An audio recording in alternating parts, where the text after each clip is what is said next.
그런데 우리 불교는 여타 종교들과 마찬가지로 신에게 믿음을 전가하고 신에게 복종하고 신의 의지만 기다리는 종교가 아닌 불교는 부처님이 가르침을 믿고 나를 믿는 종교가 불교다.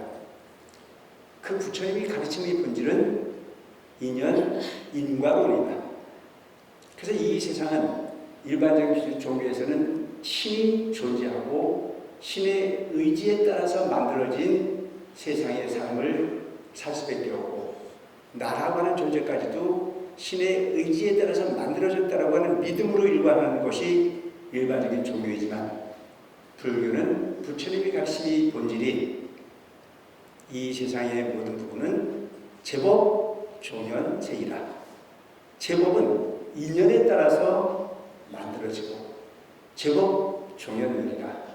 이 세상은 인연이 흩어짐으로 인해서 없어진다라고 하는 가르침이 불교의 가르침의 근본입니다. 그럼 여러분 이야기하는 인연할 때 인은 누구이고 연은 누구일까? 인은 여러분들입니다. 연은 내게 보여지는 모든 대상과 만나는 하나하나의 인연들이 다 연이 될 수 있습니다. 그래서 인연이라고 하는 부분은 그렇게 항상 존재하지 않습니다. 인연은 항상 변화합니다. 그렇기 때문에 부처님께서는 재행 무상이라고 했습니다. 이 세상의 모든 부분은 변한다. 변하지 않는 것은 존재하지 않습니다. 변하는 과정 속에 나는 이 세상을 어떻게 인식할 거냐라고 하는 부분은 대단히 중요합니다.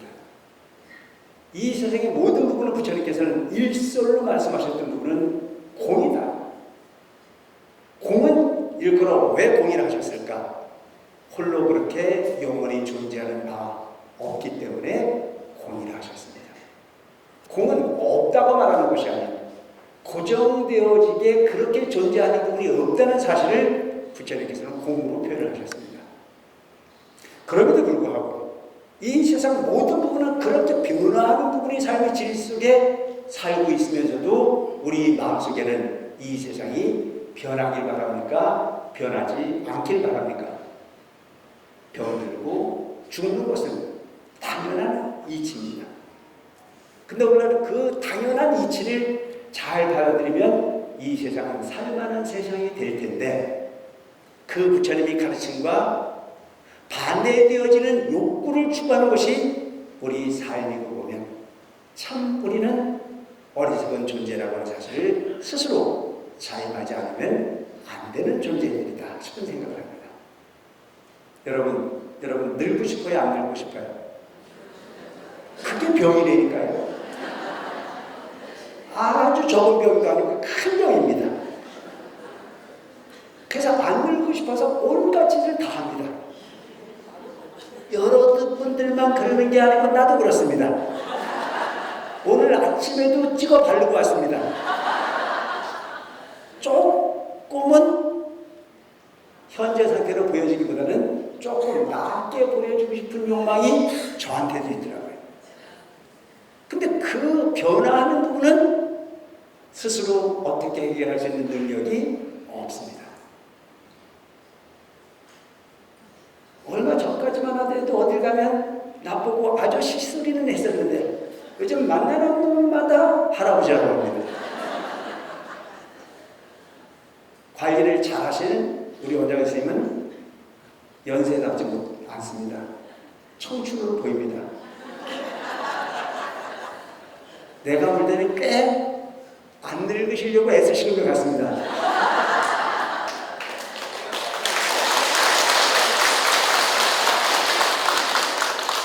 근데 내가 볼 때 우리 원장 선생님은 나처럼 찍어 발라서 안 늙으려고 하는 게 아니고 심즉시물이라 마음을 잘 쓰셔가지고 안 늙는 것 같은데 그 비법은 잘 안 가르쳐 주십니다. 여러분들은 잘 배우셔서 그 늙지 않는 분의 삶의 방법을 얻어보는 것도 꽤 괜찮을 것 같습니다. 그렇지만 그 늙는 부분은 조금 발버둥을 쳐서 조금 노력을 해서 늦출 수는 있는지 몰라도 반드시 늙게 돼 있습니다. 인정하십니까? 네. 어차피 늙는 거라면 그럼 어떻게 늙으면 될까요? 예? 어떻게 늙긴요? 그냥 잘 늙으면 되죠. 늙는 것도 우리가 잘 늙어야 되는 거예요. 톡 쓰고 앉아가지고 병원 의사한테 가서 째고 넣고 깨매고 온갖 짓을 다 하는데 그거 가지고는 걷거지고 팽팽한지 몰라도 속이 골았는데 그게 땡겨오는들 얼마나 가겠습니까? 그거는 가치 없는 부분이에요.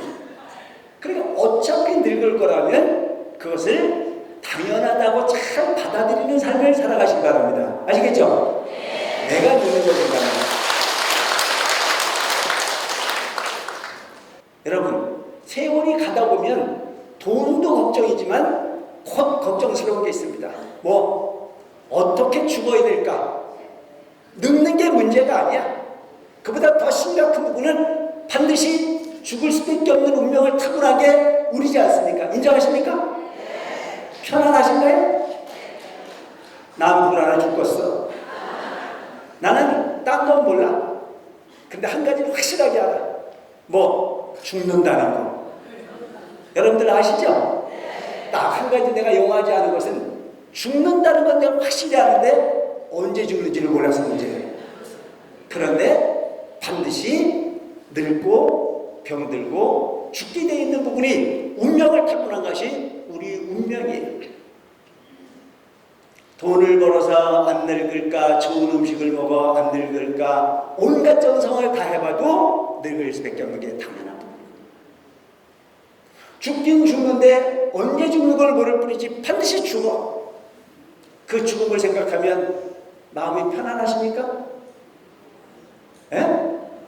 죽음을 생각해서 마음이 편안할 수 있을 만큼만 살면 그 사람 잘 산 사람이에요.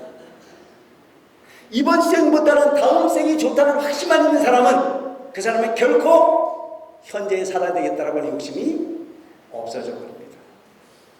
윤회를 선택하되 현재 사는 것보다는 현재 살고 있는 내가 미래가 훨씬 좋을 거라고 생각하면 죽음이 두려울 일이 한 개도 없습니다. 그 죽음이 두렵지 않다라고 당당하게 받아들이는 분들은 돈 많이 버신 분들도 아니고 출세를 하신 분들도 아니고 얼굴이 잘생긴 분도 아니고 건강한 분도 아니고 오직 욕심 없이 주변에 많은 걸 베풀고 오직 이 세상의 모든 부분이 덧없음을 알아 나라고 하는 부분의 존재에 대한 세상의 이치를 눈뜨신 분들은 죽음이 두렵지 않게 그렇게 사십니다.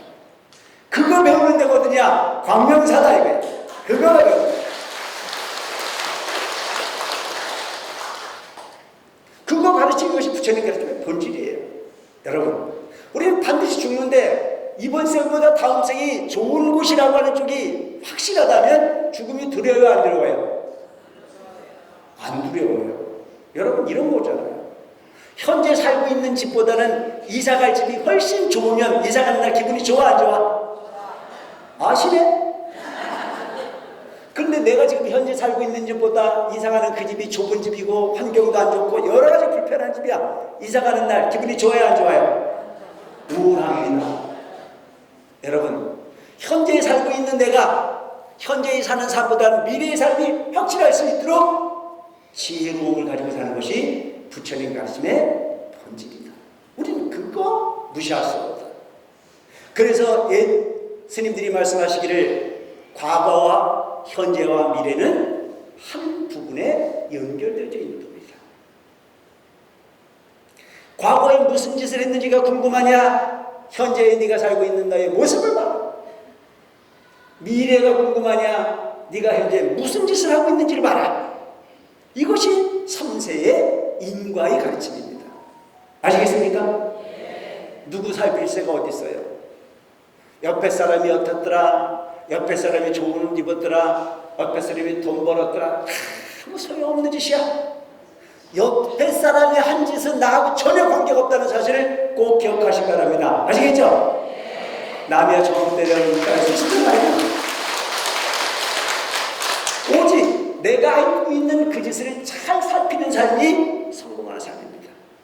주변에 있는 그 사람은 내가 인생을 다 마치고 갈 때 전혀 관계가 없습니다. 오직 내가 한 생각과 내가 한 행동을 통해서 미래의 나를 만들어갈 수 있다는 생각을 철저하게 하신다면 우리는 남 얘기할 새가 없습니다.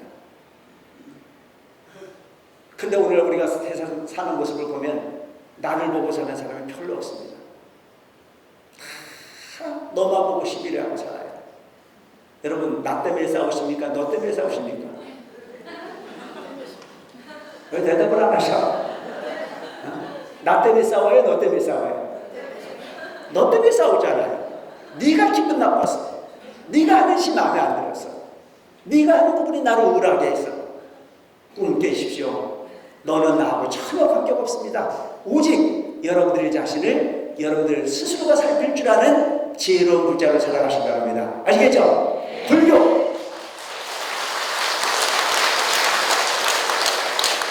불교라고 하는 종교는 바로 내가 보고 내가 닦고 내가 행해야 되는 부분이 바로 불교입니다. 멀리서 진리를 구하려 하지 마십시오. 나를 살피는 것이 불교입니다. 근데 여러분, 그냥 있으면 내가 보이지 않습니다. 나를 알아차리고 나를 관조해야 됩니다. 그것이 불교의 본질이에요. 근데 이 세상을 살고 가는 사람 중에 나를 한번 제대로 보고 가는 사람이 흔치가 않습니다. 거의 남만 갖고 시비하다 끝나갑니다. 그래서 부처님께서는 잃어버린 나를 찾을 건가, 잃어버린 폐물을 찾을 건가 하는 것으로 귀한 말씀하셨습니다. 야사를 비롯한 야사의 친구 60여 명이 기녀들과 더불어서 파티를 벌이고 술이 채서 잠을 자고 있을 때 기녀들이 야사를 비롯한 친구들의 폐물을 가지고 도망을 갔습니다. 그들은 그 폐물을 찾기 위해서 백방으로 터져서 열심히 보물을 찾기 위해서 노력했습니다. 그때 부처님을 만납니다. 그 부처님에게 이런 사람 못 봤습니까? 라고 물었을 때 왜 그러느냐? 그 사람들이 우리의 폐물을 가지고 도망을 갔다. 그때 부처님께서 멋진 말씀을 하세요. 잃어버린 나를 찾는 것이 중요한가? 잃어버린 폐물을 찾는 것이 중요한가? 야사는 그 기가 막힌 말씀에 귀가 번쩍 뜨입니다. 아, 잃어버린 폐물을 찾는 것보다는 잃어버린 나를 찾는 것이 훨씬 중요하다. 이 자리에 앉으신 여러분들도 폐물을 찾으러 온 게 아니고 잃어버린 자신을 찾으러 왔다는 점을 꼭 기억하시기 바랍니다. 아시겠죠? 그래서 이곳에서 잃어버린 여러분들 찾아가시기 바랍니다. 그리고 우리는 어떤 삶을 살 건지를 잘 생각해 볼 필요가 있습니다. 그래서 옛날 상호로그 대선님께서는 법어의 말씀에 있으며 이런 말씀을 하십니다. 불교에서는 자기를 발견하는 방법으로 두 가지 면을 가르치고 있다. 이 불교에서는 나를 발견하는 방법으로 두 가지 측면의 내가 있다. 하나는 자기의 본질을 완전 무결한 불성이라고 관하는 것이고, 하나는 현상으로서의 자기를 관하되 제업 중심의 본부라고 관하는 것이다. 이 자리에 앉아 계시는 불자들이 모두가 나라고 하는 부분으로 인생을 살고 있으면서도 목표는 두 가지를 정하고 있습니다. 나는 불성의 존재다. 나는 중생이다. 나는 곧 죽을 거다. 죽고 난 다음에 꼭 좋은 데 가야 되겠다. 업에 따라서 돌고 도는 나라고 생각하는 측면의 나. 그리고 나는 내 마음에 불성이 존재하고 있다. 부처님과 같은 성품이 존재하고 있다. 그래서 나는 별볼일 없는 존재가 아니고 언젠가는 나는 반드시 부처가 될 수 있다라고 하는 부분을 염두에 두고 신행 생활을 하는 사람이 있다. 자, 여러분은 나는 어불청정이 비워서 이번 생보다는 다음 생에 훨씬 좋은 데 가서 태어났으면 좋겠다라고 생각하는 사람도 좋은 사람이에요. 그런데 어떤 사람은 지금 현재도 별로 그렇게 넉넉하지 않지만 세상에 가장 잘한 일은 아파트를 산 것도 아니고 아들을 판검사를 만든 것도 아니고 이 세상에 최고 잘한 일은 저 소백산 구인사에 찾아가 거룩한 상으로가 대주사님의 법을 만났고 그 법을 이어받아 이 광명사에서 날이면 날마다 그 시간이 넘쳐가는 시간이라고 관망하지 않고 없는 시간 오직 나를 찾기 위해서 100만 독을 한 번, 두 번, 세 번 빠지지 않는 의지를 통해서 노력하겠다는 마음을 가지고 사는 존재가 있다면 그것은 어마어마한 차이가 된다라고 말할 수 있습니다. 똑같이 관세음보살을 부르는데 똑같이 부처님의 진리를 추구하는데 그 목적을 뭘로 정할 거냐는 자체는 엄청난 차이를 불러 일으킬 수 있을 거예요. 여러분, 우리는 반드시 죽습니다.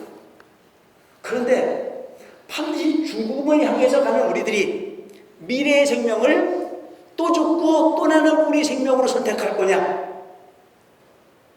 영원히 죽지 않는 분의 삶으로 그 진리의 주인공으로 선택해서 갈 거냐라고 하는 자체는 첫째 여러분들이 마음가짐에 달려있다. 그래서 대승님께서는 두 가지 측면의 생명이 있다. 하나는 불성의 주인공으로 나를 관할 거냐, 하나는 욕구를 끊임없이 추구해가는 유래의 주체의 나를 추구할 거냐에 따라서 미래는 달라지게 되어 있다. 그 불교의 환경은 달라지고 있다. 그런데 만약 우리가 살고 있는 삶의 생명, 윤회를 믿어도 그리고 범부중생의 현상을 뛰어넘어 영원한 생명의 주인공을 추구해도 그래도 우리는 이 생에 살고 싶어요? 죽어서 다음 생에 빨리 가고 싶어요? 대답 똑바로 잘해야 돼. 이 세상에 큰 거짓말이 뭐냐면요, 빨리 죽었으면 좋겠다는 거예요. 어차피 나고 늙고 병들고 죽는 거라면 그 죽음이라고 하는 부분을 어떻게 준비하는 것이 가장 잘하는 것이냐. 그 두려움이라고 하는 부분으로부터 나를 편안하게 할 수 있는 가장 좋은 방법은 이 대리사님이 가르침 중에 두 가지 중에 어떤 부분을 선택하느냐에 따라서 엄청난 차이가 있을 거다. 그래서 우리가 영원히 죽지 않는 법이 어떤 거냐. 제가 요즘 법화경이라고 하는 부분을 우리 광명회사에서 강의를 많이 하고 계시는데, 저도 요즘에는 이제 그 원흥사에서도 그렇고 또 우리 해성사에서도 그렇고 항상 법화경이라고 하는 부분을 그 독송도 하고 또 나름대로 설명도 하는 그런 시간을 많이 가져가고 있습니다. 그러면서 그분들에게 도움을 주는 부분이 아닌 제 자신에게 엄청난 희망과 엄청난 행복감을 법화경에서 얻고 있습니다. 이 세상의 모든 부분의 삶은 경쟁이라는 것에 노출되어서 합니다. 그런데 부처님 진리는 경쟁이 필요가 없습니다. 그 부처님의 진리를 나누는 데는 차별이 없습니다. 저 하늘에 있는 태양이 빛을 나눔에 있어서 모자람이 없듯이 부처님의 가르침은 나눠주고 그 양에 차별이 없이 모두를 다 주고도 나누는 법이 부처님 가르침이기 때문입니다. 그 가르침 중에 최고의 가르침을 우리는 법화경이라고 이야기합니다. 왜 많은 경전이 그렇게 많은데도 불구하고 법화경이라는 경전을 최고의 경전으로 말씀하고 하셨을까? 부처님께서 이 사바세계에 오신 이유는 일체의 중생을 차별 없이 모두를 다 부처님과 같은 인격을 만들어주고 싶어서 오신 분이 바로 부처님입니다. 부처님이 이 사바세계에 오신 것이 중생의 소원 정도를 들어주기 위해서 오신 분이 아니에요. 우리는 욕심이 너무 적습니다. 그래서 모두를 부처되게 하는 방법으로 큰 목적을 정하라고 말씀하셨던 분이 상호가 대주사님이십니다. 모든 종교는 부처님에게 축원을 드릴 때 내 원하는 바 소원을 들먹이라고 가르칩니다. 그런데 우리 상호가 대주사님께서는 항상 엎드려 절할 때 뭐라고 말씀하셨냐면 영원히 변하지 않는 부처님 제자가 되겠습니다라고 축원을 드리라 했습니다. 여러분에게 여쭤볼게요. 여러분들이 원하는 소원이 있었어요. 그 소원 이루고 나면 그 다음 또 소원이 있습니까 없습니까? 그것도 이뤘어요. 그 다음에는요. 언제까지 이뤄야 돼요? 에? 이렇게 얘기를 하면 흔히 하는 이야기가 죽을 때까지요. 그럼 여러분 소원을 빨리 이루는 방법은 어떤 거예요? 죽어버리면 되는 거죠. 너무 허망하잖아요. 그 죽음이 끝나는 거네요. 죽음은 또 다른 삶의 시작이라고 배웠잖아요. 우리는 변하지 않는 제자가 됐을 때, 그 부처를 향한 마음이 변하지 않았을 때 궁극에는 부처가 될 수 있다는 생각을 꼭 하고 사실 바랍니다. 아시겠죠? 이번 생 변하지 않는 마음은 다음 생 변하지 않는 마음. 그렇게 열심히 다 하다 보면 우리는 반드시 부처님의 지위와 함께하게 돼 있을 겁니다. 그런 감이 없는 그런 마음으로 살다 보면 우리는 언젠가 우리 궁극적 목표가 정해지는데, 그 궁극적 목표는 따라하세요. 성불. 그래서 여러분들이 광명사에 오시면 인사하는 방법이 하나같이 하는 이야기가 성불하십니다. 이 세상에 밥을 먹었냐 안 먹었냐, 안 먹었으면 어떡할 건데? 제일 중요한 부분은 성불을 하라고 인사하는 부분이 최고의 인사라는 점을 기억하시기 바랍니다. 아시겠죠? 감사합니다. 그런데 부처님이 모든 84,000의 경전 중에서 성불을 이야기한 그 경전은 법화경에는 없습니다. 아시겠어요? 일체 중생은 희류불상이라. 무조건 잘해야 된다고 복을 받는다라고 가르친 것이 일반적인 가르침이라면, 이 법화경에서는요 조금 덜 떨어져도 다 성불한다고 했어요. 얼마나 좋은 경전입니까? 그러니까 수많은 생명이 인식의 대상으로 존재하는 모든 존재는 다 부처가 될 수 있다. 여러분 광명사 잘 오신 거예요. 그냥 온 걸로 끝났어. 뭐래? 개의성불도래. 그렇게 마음을 내면 그 마음으로 성불할 수 있다. 뭐라고 말씀하셨냐? 부처님 앞에 엎드려 삼매를 하는 순간 개의성불도요. 절에서 기도할 수 있는 시간이 없어서 다음에 또 오겠다고 손을 들고 가도 개의성불도요. 절에 올 시간이 너무 없어서 일어나자마자 부처님 전에 합장하고 부처님 영원히 변하지 않는 부처님 되겠습니다. 부처님 가르침으로 오늘 하루 살겠다라고 맹세하는 그 순간에 개의성불도요. 지나가다 너무 시간이 없어서 광명사 앞에를 지나가는데 들어올 수 있는 시간이 없어서 차에서 그냥 부처님 개의성불도 한번 생각만 떠올려도 개의성불도. 이 세상 부처님 생각하는 모든 부분이 다 성불로 가는 지름길이 된다라고 하는 가르침이 법화경입니다. 좋아요 안 좋아요? 희망이 있어요. 이 세상에 가장 좋은 가르침은 뭔지 아세요 여러분? 지구명에도 볕들 날 있다. 날 우습게 보지 말아요. 나는 불성의 존재야. 여러분들이 법계 구중의 존재야. 여러분들은 가벼운 존재가 아닙니다. 여러분 그 있는 그 모습대로 여러분들은 존경받을 만한 존재입니다. 그런 존경받을 존재에게 감히 시비하지 마세요. 여러분 오늘 아침에 영감이한테 바가지를 긁었다면 부처님한테 열받게 한 거예요. 어저께 화가 나가지고 모진 소리를 해서 부부싸움을 했으면 그 순간이 지옥입니다. 근데 어저께 나를 날마다 보는 우리 처사님이 주름살을 보고 난 이후에 이 세상 가장 착한 사람이 우리 남편이다. 이웃집 아저씨가 아무리 친절해도 돈 벌어도 나중 법 없었는데 인정하십니까? 이웃집 아저씨가 아무리 좋아도 나한테 돈 안 푼 일 있어요? 근데 우리 영감님이 가진 능력은 없는데 버는 쪽쪽 다 내 주머니에 챙겨줬던 게 우리 집 영감님 아닙니까? 그래야 안 그래요? 그걸 생각해보니까 가슴이 녹아.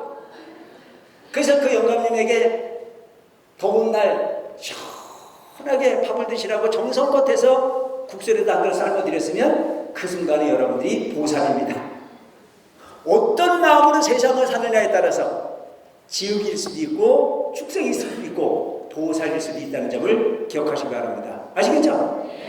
오늘 이 순간 벌초는 내일 해도 되니까 오늘은 무슨 일이 있어도 광명사 법회날 법사가 좀 시원찮은 사람이 온다는 소문은 들었지만 그래도 안 듣는 것보다는 좋겠다는 마음을 가지고 이 자리에 앉아 듣는 이 순간이 여러분들 성문입니다. 참 묘하죠? 지금 이 순간이 성문이에요. 그리고 오늘 저녁에 오셔서 관세음보살을 열심히 부르면 여러분들이 그게 연각이에요. 그리고 오늘 이 순간 딱 마음을 먹습니다. 스님 법문 들어보니 이 세상에 공짜가 하나도 없대더라. 내 마음속에 법계가 구축되어 있는데 이 법계를 훼손하지 말아야 되겠다. 성문의 도리를 다하고 연각의 도리를 다하며 보살행을 진행해서 나는 언젠가 부처님 같은 인격이 되겠다. 마음을 가지고 마음을 먹고 갔어. 그래서 집에 가가지고 영광면 보는 순간에 옛날에는 무뚝뚝했었는데 오늘은 나긋나긋하게 잘했어. 그럼 성공한 거야.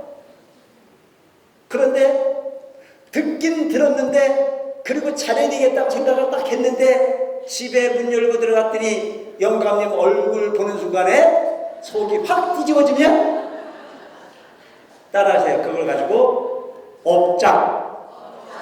업이 두터우면 어쩔 수 없어. 아직 모르는 거야. 그래서 그게 안 된다고 말하지 말고 그렇게 들었는데도 실현이 되지 않으면 그날부터 당장 백만독에 참여할 수 있는 여러분들이 되시기 바랍니다. 아시겠죠? 그래서 이곳에 오셔서 그 업장을 녹이시기 바랍니다. 그 업장을 녹이는 것 자체가 수행이에요. 그래서 여기 수리공덕품에 보면 이런 내용이 나와요. 미륵보살 부처님께서 하셨습니다. 뭐라고? 세준이 시험 아니야. 선남자 선여인이 이 법화경을 듣고 따라 기뻐한다면 얼마만한 복을 받겠습니까? 이렇게 여쭤봐요. 그러니까 그때 부처님께서 뭐라고 말씀을 하시냐면 어떤 사람이 법화경을 듣고 그 들은 내용이 너무 좋아가지고 집에 가서 자기 부인한테 얘기해서 법화경 들어서 참 좋다.